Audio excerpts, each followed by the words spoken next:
ഇത് പണ്ട് ശിവന്റെ മുടിവെട്ടാമെന്ന ബാർബറെ കഴുത്തി കിടന്ന് പാമ്പ് കടിച്ചോടിച്ച പോലെ ആയല്ല. ആ പെണ്ണ് മുഖത്ത് നോക്കി അയലാക്കുന്നു പറഞ്ഞപ്പോ അവളെ ചീത്തയും വിളിച്ച് വന്നിരിക്കാം ഇൻസ്റ്റാൾമെന്റ് ഫെലോഷിപ്പ്. എടാ, പെൺകുട്ടികൾ നമ്മുടെ തലേ കയറാൻ ശ്രമിച്ചാ അപ്പൊ തന്നെ വലിച്ച് താഴെ കിട്ടേക്കണം, ഇല്ലെങ്കിൽ ഭാവിയിൽ അത് ദൂഷ്യം ചെയ്യും.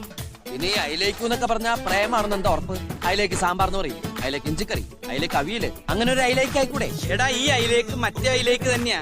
ചില പെണ്ണുങ്ങൾ ചില കാര്യങ്ങൾ അല്പം പൊതിഞ്ഞേ പറയാറുള്ളൂ. നമ്മൾ ഉടനെ അത് അങ്ങോട്ട് തുറന്നേക്കണം.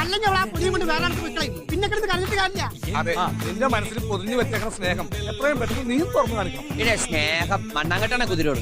ആ കുതിരയോട് നിനക്ക് സ്നേഹമില്ലെങ്കിൽ പിന്നെ നീ എന്തിനാ ശരപഞ്ചരത്തിൽ ജയം നടക്കണ പോലെ ആ കുതിരയുടെ പിന്നിൽ മസിലും പിടിച്ച് ഇങ്ങനെ നടക്കണേ? അല്ലെങ്കിൽ ഇതിനു മുമ്പ് എത്രയോ കല്യാണ വീടുകളിൽ എത്രയോ കുതിരകളെ നീ കണ്ടിരിക്കുന്നു. ആ കുതിരകളോടൊന്നും തോന്നാത്ത അടുപ്പവും സ്വാതന്ത്ര്യമൊക്കെ ഈ കുതിരയോട് മാത്രം നിനക്ക് എന്താ തോന്നിയത്? ഇനി ഞാനൊരു സത്യം പറയട്ടെ, കഴിഞ്ഞ ജന്മത്തിൽ നിങ്ങൾ ഭാര്യയും ഭർത്താവുമായില്ല. നിങ്ങൾക്ക് 5 കുട്ടികളുണ്ട്. അത് തനിക്ക് എങ്ങനെ അറിയാം? അന്ന് ഇതിന്റെ ഇളയ മോൻ ഞാനായിരുന്നു. ടിൻഡു എന്നായിരുന്നു പേര്. മാസ്റ്റർ ടിൻഡു മോൻ നഴ്സറി പഠിക്കുമ്പോൾ ഷുഗർ വന്ന് മരിച്ചു. ഏത് സ്കൂളില്? Little flower convent girls high school Nadathara. അതുകൊണ്ടാണ് ഞാൻ പറയണേ, നീ വേഗം കല്യാണം കഴിക്കും. എനിക്കൊരു അമ്മയുടെ അച്ഛന്റെയും വാത്സല്യം കിട്ടിയിട്ടില്ല. നിങ്ങൾ കല്യാണം കഴിച്ചു കിടക്കുമ്പോ എനിക്ക് അതിന്റെ നടുവിൽ കിടന്ന് ഇങ്ങനെ കൊഞ്ചണം. വാത്സല്യം വേണേ. ഇയാൾക്ക് എന്തിന്റെ കേടായത്?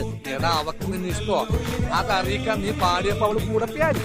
പിന്നെ നിന്റെ വണ്ടിയുടെ പിന്നേക്ക് കയറി. അവസാനം അവൾ ഐ ലൈഫ് എന്നൊരു പറഞ്ഞു നോക്കി. എന്നിട്ട് നിനക്ക് മനസ്സിലായില്ലോടാ.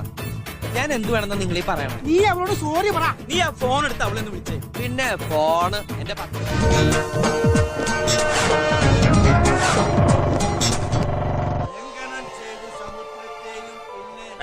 വേഗം ഒന്ന് കെട്ടിത്തീർക്ക്. ആ രാമൻകുട്ടി പോരും. മരണ വിടാൻ നോക്കൂല, മരണ തെറി പറയുവാൻ.